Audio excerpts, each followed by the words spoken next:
Telugu Desam party ఎన్డీఏలోనే ఉన్న కేంద్రం వాడుతున్న బంతాటతో చంద్రబాబు నాయుడు గారు డైలమాలో పడుతున్నారా? ఇప్పుడు ఇదే చర్చ అయితే నడుస్తుంది. ఎందుకంటే గతంలోనూ ఇప్పుడు కూడా కేంద్రంలోని పెద్దల వ్యవహారంపై బాబు విముఖతతోనే ఉన్నారు. కానీ రాజకీయ ప్రయోజనాలు ఇతరితర అంశాల నేపథ్యంలోనే ఆయన సర్దుకుపోతున్నారు అనేది ఓపెన్గా తెలిసిన సీక్రెటే అంటున్నారు రాజకీయ విశ్లేషకులు. గతంలో 2014-19 మధ్య బీజేపీతో చేతులు కలిపిన చంద్రబాబు 2018లోనే బయటకు వచ్చేశారు.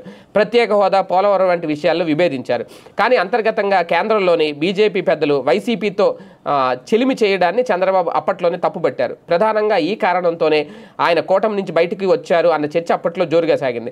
ఇక ఇప్పుడు మరోసారి చేతులు కలిపిన బీజేపీ వ్యవహారం మాత్రం చంద్రబాబుని ఒక డైలమాలో నెడుతోంది అంటున్నారు. ఉపరాష్ట్రపతి అభ్యర్థి సిపి రాధాకృష్ణన్కు మద్దతు ఇచ్చే విషయంలో రాజ్నాథ్ సింగ్ జగన్కి ఫోన్ చేయడం, దీని వెనక కేంద్ర హోంమంత్రి అమిత్ షా చక్రం తిప్పారు అనేది ఒక చర్చ.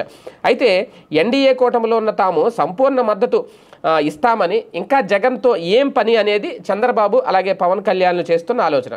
తాము నిరంతరం పోరాటం చేస్తున్నా జగన్తో మీరు చెలిమి చేస్తే ఇక అర్థం ఎక్కడ ఉంటుంది అనేదే ఒక ఆవేదనట.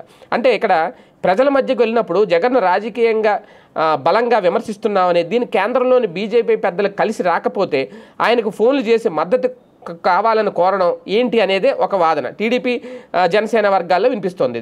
దీనికి తోడు రాష్ట్ర బీజేపీ వైఖరిపైన కూడా ఆవేదన వ్యక్తం చేస్తున్నారు. ఉపరాష్ట్రపతి ఎన్నికల వ్యవహారం తెర మీదకి రాగానే రాష్ట్ర బీజేపీ నాయకులు కూడా యూటర్న్ తీసుకున్నారట.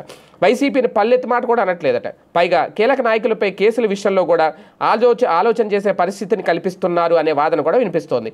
నిన్న మొన్నటి వరకు గత ప్రభుత్వం, గత పాలన అంటూ విమర్శలు గుప్పించిన రాష్ట్ర బీజేపీ పెద్దలు కూడా ఇప్పుడు కనీసం పల్లెత్తి మాట కూడా జగన్పై చేయకపోవడంతో ఈ వ్యవహారం టీడీపీ జనసేనలకు ఇబ్బందిగానే మారింది. అయితే ఇప్పటికిప్పుడైతే ఏమీ చేయలేని పరిస్థితి ఏర్పడింది.